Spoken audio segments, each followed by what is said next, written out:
Hey everybody, Chief Meteorologist Brad Panovich here tonight. Let's dive right into this winter event. We'll get right to the details here.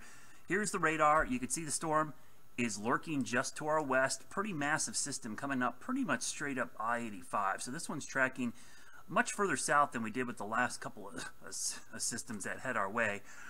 Excuse me. We're looking at the temperatures because this will be the key part tonight, how these temperatures unfold, because this northeast wind, which you see, is pulling in colder air from up here, but also of key part to this is how dry this air is. So the air is dew points in the 20s, and this will be key. How much of this dry air gets down here? I'm noticing a little uptick in moisture down here, which will be interesting because if that moisture comes in and warms up the dew points, that would reduce the ice chances in areas down here and maybe even closer to Charlotte. So maybe a little bit of good news coming into the forecast here for areas south. We thought that line would freeze a little bit closer to south, but I like what I'm seeing in the trends here. So let's look at the futurecast. And again, I just ran this new update here. We'll start this around midnight tonight into tomorrow morning. You can see temperatures in the 40s. Look at the warm air trying to surge in. This is some new information. The warmer air trying to sneak in from the southeast. At the same time, the cold air is trying to come down from the north. You see that freezing line about 3 o'clock in the morning, basically right about there. And again, temperatures here are marginal, so this is good news. A little bit milder closer to Charlotte at 3 a.m. But as we get closer to about 4, 5, 6 a.m., the freezing line gets very close. So we might see the freezing line dip down right around there.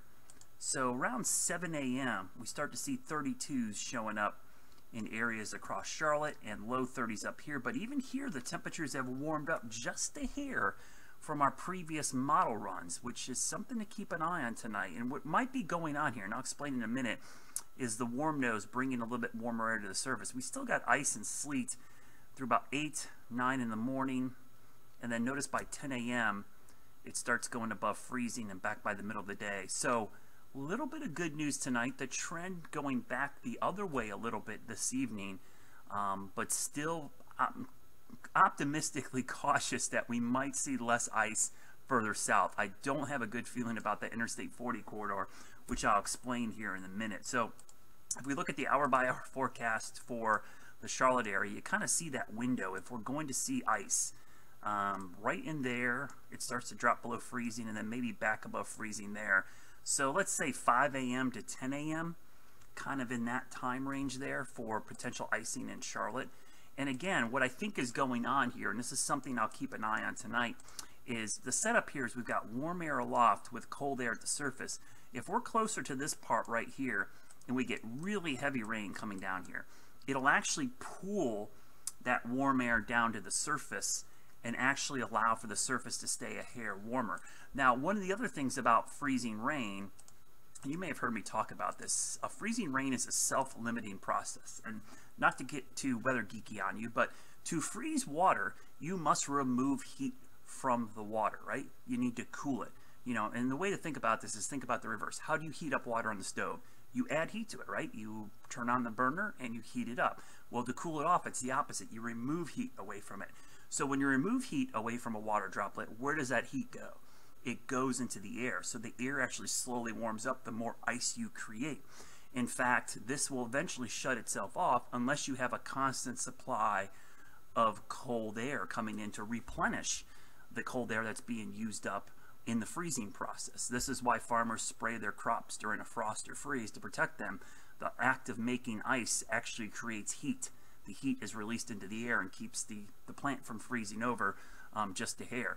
This is also why, you know, eventually if you put ice in a cooler with your beer, the ice melts. The reason it melts is because the heat from the cans are going into the ice to melt it, and you're lowering the temperature of the beer. So that's how that process works. It works in the atmosphere quite a bit as well.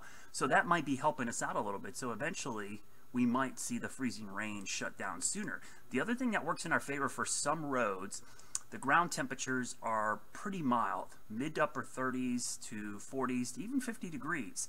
So most roads will likely just be wet. What will have ice on it, if we see ice, is going to be bridges and overpasses, but also tree branches, power lines, which are surrounded by this cold air. So there are some things working in our favor to reduce the impacts of the ice overall, and I'm getting a little bit more optimistic about that. But there are a couple things that actually could still bring down trees more so than ice, and one of them is this wind. This northeast wind could be very persistent tomorrow morning. Some of these gusts approach 30 miles per hour at the same time the heavy rain or ice is falling. So we could see trees come down just from uprooted wet soil and the wind. So that's something to keep a close eye on tomorrow, because I think that could potentially maybe sneak up on some of us. And just to show you the amount of rainfall we're going to see, it's pretty substantial in some areas, especially when you consider the amount of rain we've already had recently, and you throw this back on top, so it causes some issues. So that's kind of the latest, and here's the latest advisories and warnings, winter storm warnings and advisories. I'm working on a new ice map now because I'm getting some of this new data as I speak, so I'm probably going to make an adjustment. So at 11 o'clock, I'm going to make my final call on the ice map. I'll post it on social just in case you don't see it. But the good news here is I do see some trends maybe back the other way, maybe a little bit less ice, a little bit milder, but we're still really concerned for these areas. I'm going to show you the power outage index here, up here in the foothills. And again, I'm a little bit more optimistic around Charlotte. I really think this area right in here is our biggest concern, probably late tonight and through early tomorrow. So coming up tonight at 11, I'll talk more about this threat of ice, and I'll have my updated map.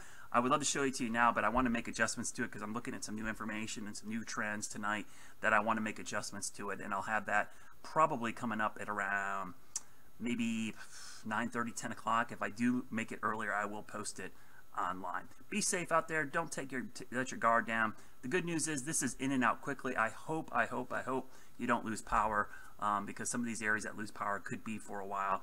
Just prepare just in case, and if you can, just stay off the roads first thing in the morning tomorrow. Wait till lunchtime. Things should improve pretty quickly once we get into the afternoon.